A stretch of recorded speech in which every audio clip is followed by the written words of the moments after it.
FM 89.1, Radio Universidad. Ahora tengo otra cosa que deliberar con ustedes. ¿Qué es lo que sucede? Ustedes seguramente en sus familias tendrán mujeres que han quedado embarazadas, ¿no? Y mujeres que trabajan. Claro. ¿Qué sucede cuando una mujer queda embarazada y trabaja? Y es una licencia, tiene licencia. Tiene una licencia. Tiene una licencia y además que no los tiene, pero tiene que tener otros privilegios que no lo tiene una persona que no está embarazada. Bien, ustedes sabían que hasta hace muy poquito nada más, si una jugadora de fútbol quedaba embarazada, se consideraba que tenía una lesión, o sea, eso significa que no tenía ningún tipo de cobertura. Hasta hace muy poquito nada más. Ahora, a partir de ahora, tienen ese derecho. Tenemos en línea a Úrsula Asta, ella es periodista de Radiográfica, que nos va a contar cómo se ha llegado a este logro. Seguramente con lucha, como todos los logros. ¿Cómo estás, Úrsula? María te saluda. Buenas tardes. Hola María y a los compañeros que están ahí. ¿Cómo están? Bien. Mauro y Guille son quienes me acompañan. Úrsula, contanos un poquito cómo se llegó a esto, ¿no? Imagino que no habrá sido resolución de la AFA así de generosidad nada más.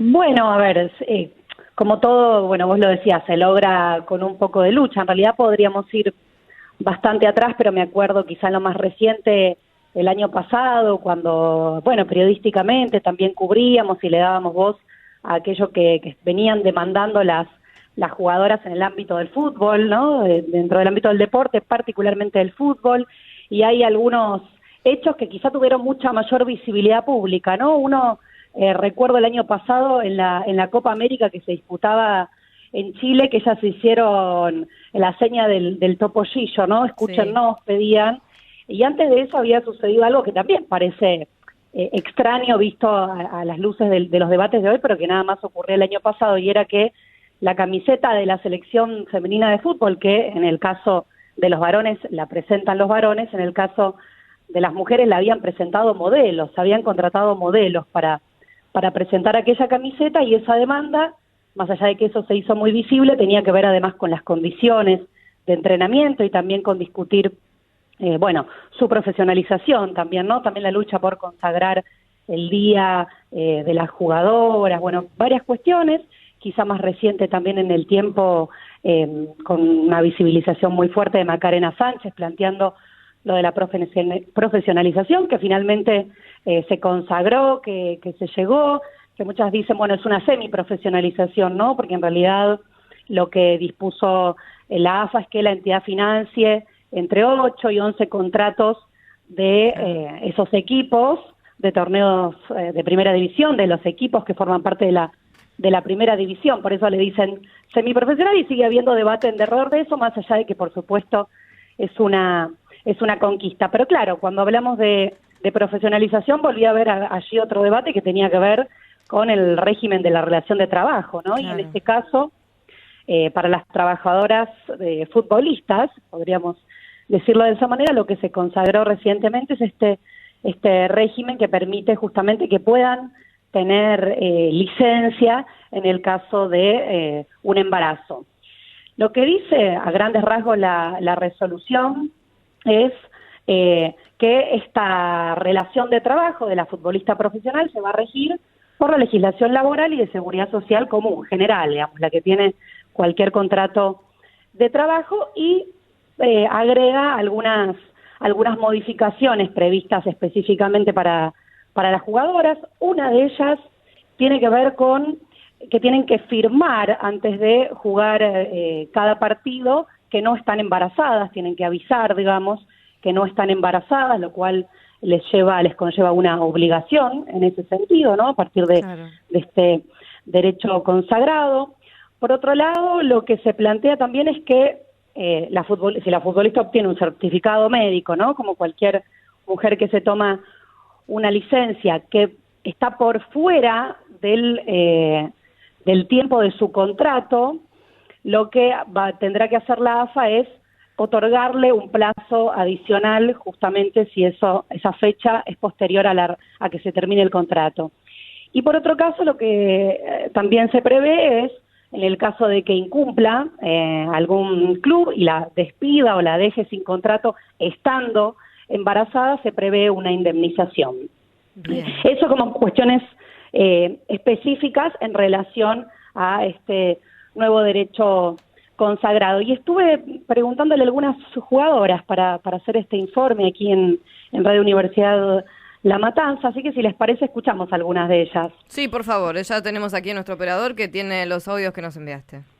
Dale, en primer lugar vamos a escuchar entonces lo que nos decía, su apreciación en relación a esto, el caso de la jugadora de UBA Fútbol, que es un equipo de primera división, su nombre es Fanny Papariello. La escuchamos.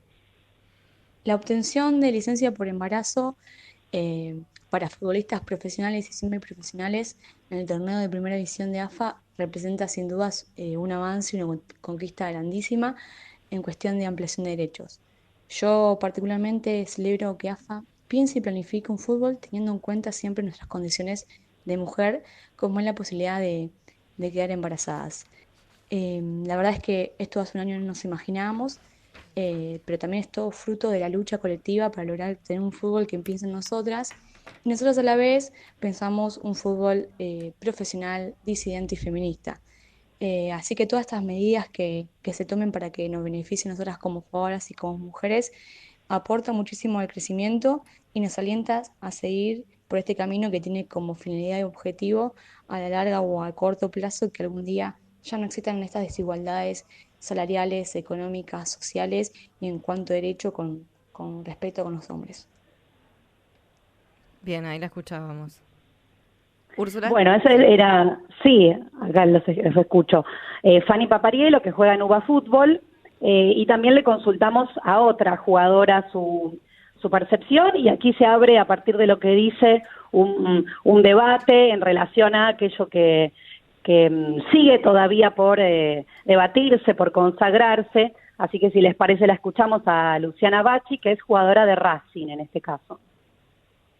Soy Luciana Bacci, jugadora de Racing Club de Avellaneda, y me gustaría decir que en cuanto a esta licencia de maternidad, me parece que bueno, ya es un gran avance que se comience a hablar de estas cosas. Me parece que se tendrá que hacer hace mucho porque, bueno, que la maternidad se deje de tomar como una lesión para una mujer, me parece que se tendría que haber hablado hace bastante, pero bueno, celebro que se comiencen a hablar de estas cosas. La verdad estuve leyendo un poco sobre esta licencia, y también estuve leyendo a algunas abogadas que hablan sobre el tema y bueno, me parece que este tema, como muchos en agremiados, se toman quizás desde una mirada un poco más heteronormativa, habla sobre personas gestantes, sobre mujeres gestantes, y quizás no habla sobre maternidad de una persona, de una mujer no gestante, que puede ser el caso de una lesbiana, por ejemplo. Entonces me parece que estaría bueno que se empiecen a tratar esos temas, que se empiece a visibilizar también el hecho de las mujeres lesbianas, de trans, no binarias.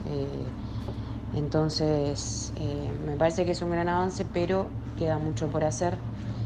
Así que bueno, bienvenido sea que empiecen a tratar temas que sean para las futbolistas mujeres, obviamente. Bueno, bien, otra lista del problema. Yo justamente te iba a preguntar por eso, ¿no? ¿Por qué no hablar de cuerpos gestantes, por un lado, ¿no? Para incluir al colectivo trans. Y bueno, también esto que suma esta jugadora de qué pasa con la madre no gestante. Así que bueno, son luchas que faltan. Sí, en realidad a partir de lo que ella decía, quizá, además, ¿no? de lo que tiene que ver específicamente en este caso con la demanda de ellas y las futbolistas, en realidad, si nos vamos a nuestra legislación laboral y de seguridad social, bueno, hay un debate en torno al tema de licencias, porque justamente desde allí también hay una mirada, como ella lo llama, heteronormativa, ¿no? Que esto Claro. que tiene que ver con varón y mujer, y bueno, se abre en realidad un debate que está vigente en el seno de distintos espacios que tiene que ver con las licencias por maternidad en un amplio sentido, por paternidad también, ¿no? ¿Cuál es el rol de los varones dentro del cuidado, las tareas de cuidado? Y que obviamente lo tienen también, por supuesto, las jugadoras, ¿no? Ese debate en realidad cala, podríamos decir, en muchas labores que podemos llevar adelante. Úrsula, ¿qué tal? Guillermo te saluda, ¿cómo estás? Buenas tardes. ¿Qué tal, Guillermo? Bien. no logro entender que antes se tomaba como una lesión y ahora cambió el nombre nada más. O sea, que está perfecto porque no es una lesión, es una burrada total, ¿no? Que se haya tomado como una lesión un embarazo. Pero les cambiaba algo en el régimen laboral, porque en un jugador de fútbol, por ejemplo, te digo, para darte un ejemplo, Juanfer Quinteros, jugador de River, tuvo una lesión ligamentaria, y el régimen de cobro era totalmente el mismo. O sea, no es que se le dejó de pagar algo. Quiero saber si solamente era cambiarle el nombre de lesión por la licencia por maternidad, cosa que es totalmente entendible y es más, y ni hablemos de que es justo. Pero además de todo eso, ¿se les pagaba menos por una lesión? Quizá en realidad lo que hay que tener en cuenta en relación al fútbol femenino es que además antes no era una actividad paga y que en realidad son muy pocas las que hoy también lo hacen de manera profesional, ¿no? A partir de lo que mencionábamos antes, que es esta profesionalización. En estos equipos de primera división son entre 8 y 11 las jugadoras que juegan profesionalmente, es decir, que perciben un salario y que tienen ese tipo de condiciones, las otras no. Claro. Por lo cual, en realidad, a partir de que esto se abre como algo nuevo, ¿no? A partir de incluso el segundo semestre, o sea que es algo que está pasando ahora, también se abrió este debate y la necesidad de consagrar este derecho, pero en realidad antes no estaba contemplado algún tipo de cobro, porque de hecho no cobraban las jugadoras. Ninguna. Claro, a partir de la... Ya sé que ahora se profesionalizó, pero antes yo me refiero a que ninguna de las chicas cobraba, nunca en Argentina se cobraba a partir de esto nuevo que sucedió hace, creo que menos de un año. Antes ninguna cobraba, era todo amateur. Desconozco específicamente el caso de la selección argentina femenina, pero dentro de los torneos de los equipos de fútbol internos no. Qué locura. Seguro que no. Seguro que no. Y además otro debate que abre ellas es, bueno, a partir de la profesionalización, ¿no? Además del cobro, también tener igualdad de condiciones a la hora de entrenar. Leí algunos testimonios, ¿no? Muchas dicen, bueno, yo tengo 2 trabajos. Leía uno de los testimonios y ella contaba que por la mañana trabajaba en la administración de un consorcio, por la tarde laburaba de niñera y por la noche jugaba al fútbol, porque eso no era un ingreso, ¿no? Claro. Y ahora dice, bueno, ahora quizá con este sueldo, que es un sueldo, a ver, de 13.000, 15.000 pesos, ¿no? Es un sueldo mínimo. En realidad no alcanza para vivir, exacto, es un sueldo mínimo. Dice, bueno, podré dejar uno de esos trabajos y poder dedicar más tiempo a entrenar. El lugar para entrenar, es verdad que al ser también menos visible, menos, a ver, en torno al fútbol masculino, ustedes lo saben muy bien, esto hay un enorme negocio que tiene que ver con la televisación, que tiene que ver con las marcas, digamos, que genera dinero, que bueno, eso no sucede, por lo menos hasta ahora, en el fútbol femenino, y que bueno, va como de a poquito, caminando de atrás, pero que bueno, ha tenido muchos logros en el último tiempo, ellas los plantean de esta forma, más allá de que obviamente siguen los debates y los planteos a por más, ¿no? Sí, me parece que una de las cosas que quizás, ¿no? Viéndolo desde afuera, y te pregunto a vos, que obviamente estás mucho más metida en el tema, una de las cosas para que empiece a hacer un negocio, no me gusta llamarle negocio al fútbol, pero lamentablemente es un negocio, para que empiece a redituar un poquito más, me parece que tiene que haber un poquito más de paridad, ¿no? Y equidad en cuanto a los equipos, porque, por ejemplo, juegan River y Boca y ya sabemos que va a ganar Boca. Digo, es ineludible. El otro día, no sé, creo que a Independiente le hizo 10 goles Boca, una cosa así. Entonces, claro, es muy poca la paridad y la equidad que hay, ¿no? Entonces, creo que, sin temor a equivocarme, creo que la Guayurquiza y Boca son las que dominan a placer, porque todo lo demás juegan por los caramelos.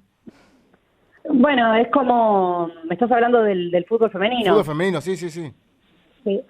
Es como, o así lo planteaban ellas, ¿no? Como el huevo y la gallina. Bueno, bárbaro, no tenemos todo esto, no sucede todo esto, pero en realidad se necesita también un incentivo de la AFA, tanto en que pueda ser un laburo pago para justamente poder dedicar más horas a entrenar, sino el entrenamiento, fíjate que después de laburar todo el día, tal cual, digamos, corre muy por detrás lo que pueda entrenarse, ni que hablar de si además esas mujeres se encargan de las tareas de la casa, de la familia, de los hijos, y ellas hablaban de la ropa para los partidos, el pago de los traslados, muchas veces no garantizado para poder jugar en otros lados, la obra social, bueno, un montón de condiciones que hacen a que, bueno, se puede entrenar más o menos, bueno, se corre con una desventaja que tiene que ver con unas condiciones específicas dadas.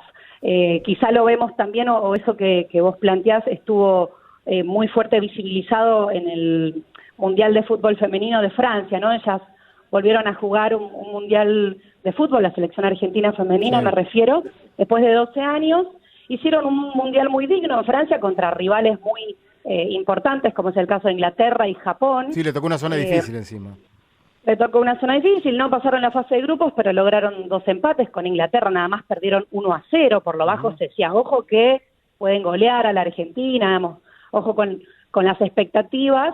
Y bueno, ese entrenamiento, esa digamos, la capacidad de juego con la que llegan también tiene que ver con qué se genera en torno en derredor de eso, digamos, no solamente uno juega bien porque sí, sino bueno, hay unas condiciones que permiten más entrenamiento, por ejemplo, ¿no? Un ejemplo simple y claro. Lo último, ¿no? Y referido al Mundial, que después de la levantada épica contra Escocia, 0-3, 3-0, 3-3, ponerse así hubiese sido un lindo premio, ¿no? Pasar a la segunda ronda. Sí, bueno, además ya no dependían de... Claro, sí, no dependían de ellas, pero bueno, hicieron un mundial muy digno, y no solamente futbolísticamente, sino que además lo otro que sucedió en simultáneo, además del juego, fue que se visibilizó mucho. Yo veía por la calle que quien estaba en el kiosco se avaró, mujer, pon el partido, ¿no? Se habló de eso, hubo un espectáculo en torno a eso, ellas estuvieron a la altura, y me parece que es eso también lo que tiene que ocurrir, ¿no? Y dentro del mundillo, que vos lo tenés más claro, ¿qué fue lo que pasó entre la jugadora número 10 y el técnico? Bueno, en realidad, bueno, se salieron a decir varias cosas. En principio que, bueno, efectivamente había sido un desacuerdo, un encontronazo, y que querían algunas de ellas, bueno, cambiar de director, y hubo ahí una toma de decisión de algunas, pero bueno, esto no fue tampoco algo o una demanda que abrazó en principio todo el equipo, ¿no? Algunas se bajaron de jugar, otras no. Bueno, quedó ahí, pero al parecer alguna rispidez como pasa siempre, ¿no? Bueno, falta mucho, Úrsula, todavía en esta lucha. Faltan los colectivos trans también, ¿no? Que a veces cuesta mucho que una jugadora o un jugador pueda ser incluido de acuerdo a cómo autopercibe su género, ¿no? Hay gente que cree que algunas pueden correr con ventajas, ¿no? Ventajas físicas y demás. Bueno, hay mucho para legislar sobre esta materia, y también para abrir la cabeza. Una cosa que me llamó mucho la atención fue hace muy poquito una foto que subió a su cuenta de Instagram Macarena Sánchez, en la que había 2 niños, 2 varones, pidiéndole a ella un autógrafo, ¿no? Entonces uno ve cómo ya de estos chicos ya desde muy chiquititos empiezan a concebir el fútbol femenino de otra manera. Pueden tener ahí una heroína también jugando al fútbol, y eso me parece que suma un montón. Ídola. Heroínas son otra cosa. No, en el fútbol no hay héroes. En el fútbol no hay héroes, en el fútbol hay ídolos. Pero viste que hay una película que se llama Héroes. Yo soy de esa época. Úrsula, muchísimas gracias. Un abrazo. Un abrazo muy grande. Úrsula Asta, periodista de Radiográfica, una colega sobre la cual hablamos, entre otras cosas, ¿no? De la licencia por maternidad para las futbolistas, ¿no? Para las mujeres que juegan al fútbol, que antes no la tenían, era considerada una lesión y perdían con esto muchos beneficios. Hacemos una pausa, en un ratito volvemos. Esto es Todo de Vuelta. La radio es otra forma de escuchar el mundo. Desde la Universidad Nacional de La Matanza, Radio Universidad FM 89.1. Siempre cerca.